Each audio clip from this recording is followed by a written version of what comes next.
Hospitals are meant to be places of healing, but what if I told you some of them never let their patients leave, even after death? These are not just urban legends, these hospitals have real, terrifying pasts. Tonight, we step into the most cursed hospitals in history. Deep within the abandoned wing of St. Mark's Hospital, there is a single room. Room 731. The door is rusted shut, yet from within, chilling screams echo through the halls.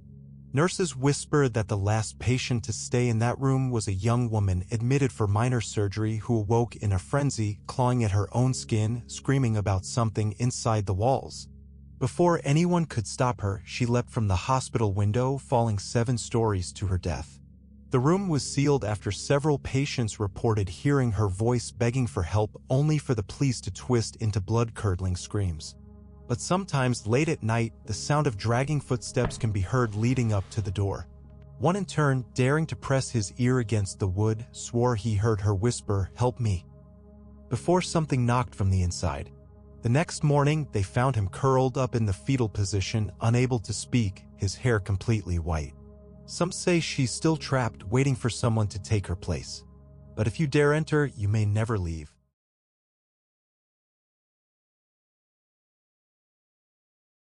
Blackwell Asylum was shut down decades ago, but some say the head surgeon never left.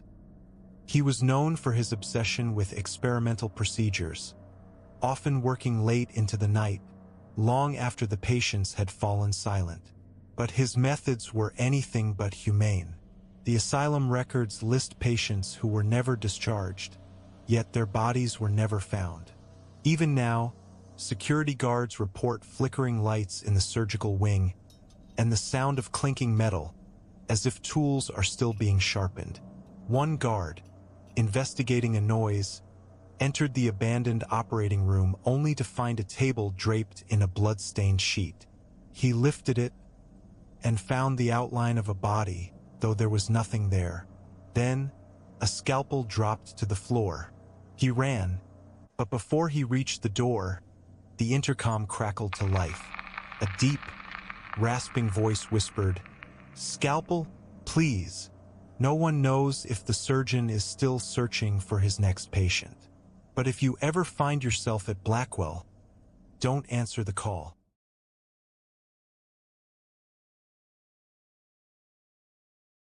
At St. Anne's Hospital, staff warn newcomers never to take the elevator alone at 3 a.m. There's a rumor, an unspoken rule, that you must always press your floor number immediately or the elevator decides for you.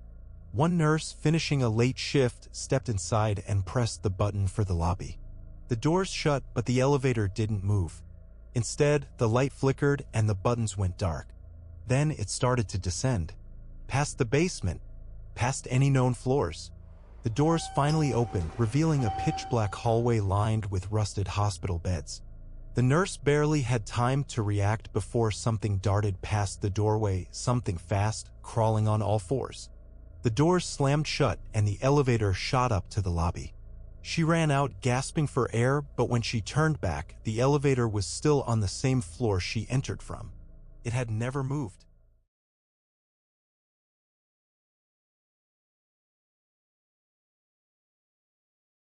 Mercy General's South Wing has been closed for years, yet visitors still report seeing figures standing in the empty hallway. Not just shadows, but people, transparent, motionless, staring. Some say if you stare back long enough, they start to move toward you. A janitor, working late, heard whispers calling his name. When he turned, the hallway stretched, longer than it should have been. The exit was now distant, unreachable. Then he saw them, pale faces emerging from the walls, mouths moving, but no sound coming out. He ran, but the floor beneath him felt soft, like sinking into mud. Just before he was pulled under, the lights flickered and he was back, standing in front of the janitor's closet, hands shaking. He quit the next day. Some believe the hallway is a gateway, a place where the souls of the lost wander endlessly. And if they call your name, don't answer.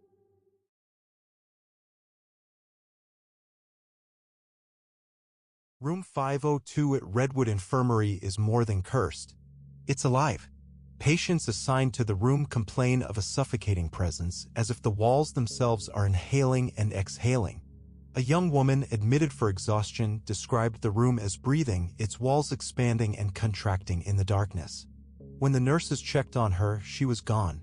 Her bed was undisturbed, the window locked. The only sign of her presence? Her hospital gown neatly folded on the chair. Surveillance footage showed her lying in bed, and then, at exactly 3:15 a.m., the video glitched. When it resumed, the bed was empty. To this day, no one knows where she went. But the room remains sealed, and if you listen closely, you can still hear it breathing.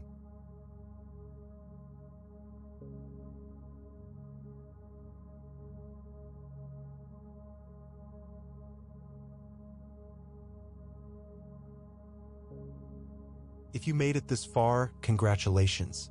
But beware, because hospitals never forget their visitors. If you enjoyed this horror dive, hit like and subscribe for more terrifying stories. But before you go, check your surroundings, something might be watching you. Sweet dreams if you can sleep.